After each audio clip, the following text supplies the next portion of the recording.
आज आहे भावाचा उपवास, तर आजचा उपवास सोडत नाही तर उद्याच्याला सोडतात. आणि आज आमच्याकडे वारुळाला जातात, काही ठिकाणी उद्या जातात. तर भावाच्या उपवासाची पूजा कशी करतात तर आपण पाहूया. तर आमच्याकडे एकदम सिंपल पद्धतीने केली जाते. तर आता आपण आपल्या पूजेला सुरुवात करूया. आणि उद्या पंचमीच्या दिवशी ही काही ठिकाणी केली जाते, पण आमच्या इकडे आजच्याच दिवशी केली. तर आज आहे भावाचा उपवास आणि मी पूजा करून घेत आहे. तर पूजेसाठी मी साहित्य घेतलं आहे. एक पाटावरती स्वच्छ असं वस्त्र टाकून घेतलंय आणि नरसिंहाचा फोटो आणलेला आहे. तर ह्या फोटोची पूजा करायची आहे. दूध घेतलं आहे आणि ह्या लाह्या आहेत ज्वारीच्या. दिवा लावून घेतलाय, पाण्याचा विडा, फुलं, कापूर. ते तर मी हे पूजेसाठी साहित्य घेतले आहे.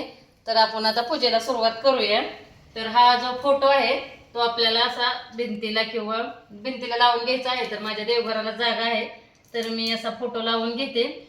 आता प्रत्येक ठिकाणी वेगवेगळी अशी पूजा केली जाते. तर आमच्या इकडे कशी पूजा करतात ते मी तुम्हाला दाखवते. तर हा फोटो आपल्याला असा चिकटून घ्यायचा आहे भिंत, असं भिंतीला. कणकीने सुद्धा तुम्ही चिकटू शकता, पण मी आता चिकट टेपने चिकटून घेतलेला आहे.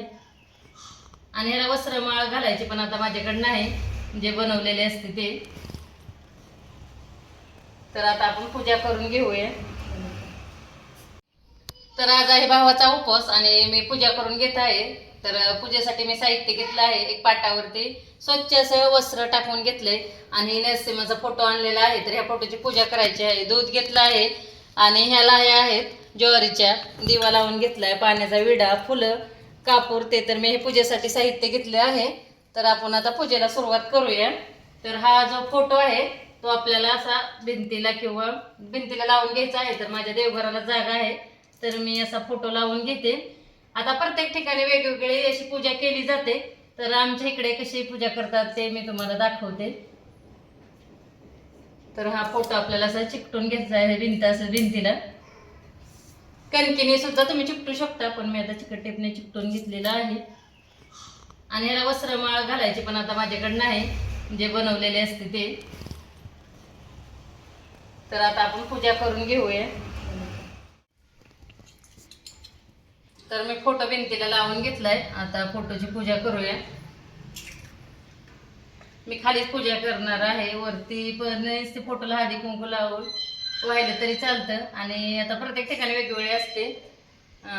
सर्पदेवतांचं पण इथं काढल्या जातात मूर्ती पिठाने किंवा तांदळाने, पण मी आता काही नाही काढणार, आमच्याकडे असेच करतात. तर हे लाह्या आहेत आणि दूध ठेवून घेतलं आहे आणि पाण्याचा विडा आपल्याला ठेवून घ्यायचा आहे.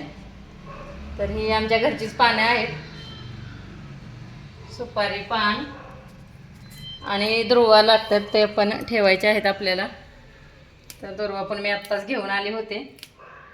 तुम्ही फोटोला लावले तरी चालतात दुर्वा आणि वस्त्रमाळ.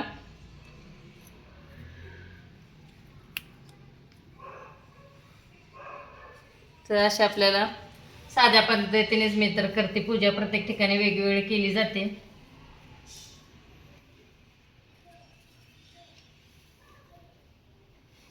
आणि हळदी कुंकू वाहून घ्यायचं.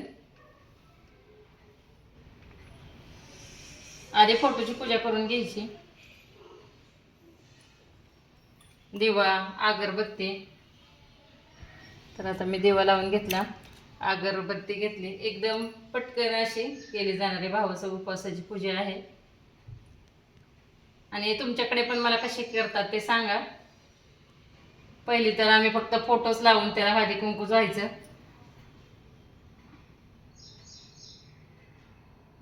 आणि आता ह्याच्यानंतर मला वारुळाची पण पूजा करायला जायचं आहे.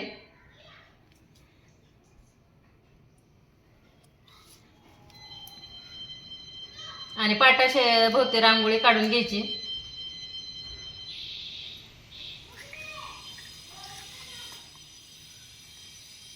तर मी अशी साध्या पद्धतीने पूजा करते. तर तुमच्या इकडे कशी पूजा केली जाते ते सांगा. आणि मी फक्त एवढ्याच करते. आपण इथं पीठ पण ठेवू शकतो गव्हाचं. आणि मी आता हे दुसरं जे डाळ गव्हाचं पीठ ते आहे ते वारुळाला घेऊन जाणार आहे. आणि इथं छोटीशी घरामध्ये पूजा केली आहे. तर तुमच्याकडे कशा पद्धतीने पूजा करतात तेही मला नक्की. मी उपवास धरला आहे, खिचडी खाऊ शकता तुम्ही, तर मी खिचडीच खाते. तर चला, तुम्हाला तुमच्याकडे कशा पद्धतीने पूजा करतात तेही मला नक्की सांगा. तर आमच्याकडे तर अशीच पूजा केली जाते. प्रत्येक ठिकाणी जशी सोय असते तशा केल्या जातात रीतीनुसार. तर आवडला असेल व्हिडिओ तर नक्कीच लाईक, सबस्क्राईब आणि शेअर करा.